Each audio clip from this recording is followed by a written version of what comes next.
Thanks. Oh, you don't sound happy about that. Well, I know George and Catherine, or whatever their names were. Yeah, that's Roy and Kay. Well, Roy and Kay. I don't have a date for Valentine's Day, Ellen. No.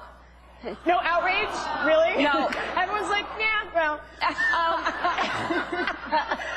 I don't have a It's hard to be without a date for Valentine's, isn't it?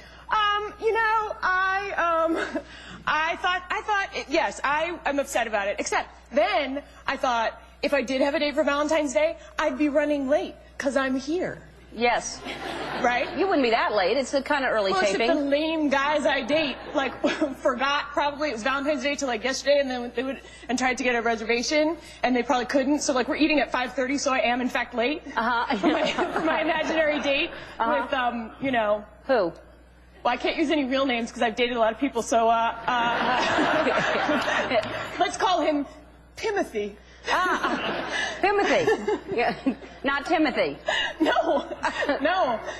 But so if I had a date with Timothy, first of all, I have a problem with his name already. Yeah, you'd break up with him. I'd break up with him right away. But no, but then I'd be mad because we were eating so early, and then we'd have. And then I was like, why is my Valentine's Day fantasy so negative? You know, like what if I had a date with like George Clooney?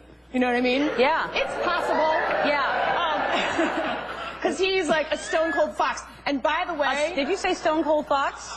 Can you argue with me? He's a stone cold fox. Well, I just don't know what century we're in, but go ahead. Go ahead. I just want to say I stuck by George in the fat, hairy times, you know what I mean? Because everyone knows that's how you get an Oscar, is you get all fat and hairy. And look, he's nominated. So I'm talking about like bearded, stocky George Clooney. Let's imagine he's my Valentine's Day date. Okay. Wouldn't that be great? Yes, let's imagine that. Now you're taking it to a negative place. We were cheering you on and you said no, it wouldn't. Why? Because I thought it would be great for about a minute, and then I thought no, it would be terrible because that means we're being photographed. First of all, it helps out with the reservation time. Though, by the way, now we're eating at like a normal time because I'm dating George Clooney. Yeah. But then I'm like getting photographed everywhere, which means I have to change because you've all seen me wear this, and if I go out with George later and I'm wearing the same thing, then people will be like, why is he going out with her? And then like in the car on the way to dinner, like the phone will not stop ringing, you know, because of all the Oscar stuff. And I'm like, George, please, I just need a little of your time. And he's like, back off, I'm George Clooney. And I'm like, you're right. And so then we get to dinner and say that I went to dinner at my favorite restaurant in L.A. What's that? Grace. Do you know that restaurant? Yes, I do. Isn't it great? I haven't been there. Okay, well...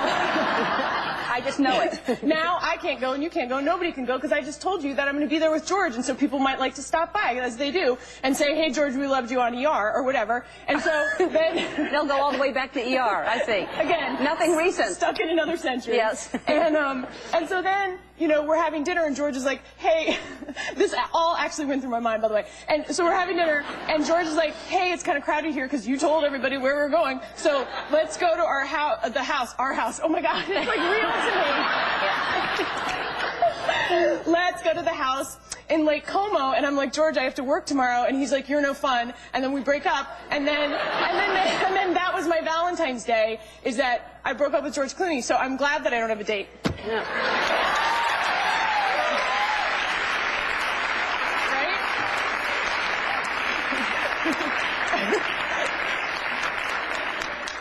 It's so weird you're single.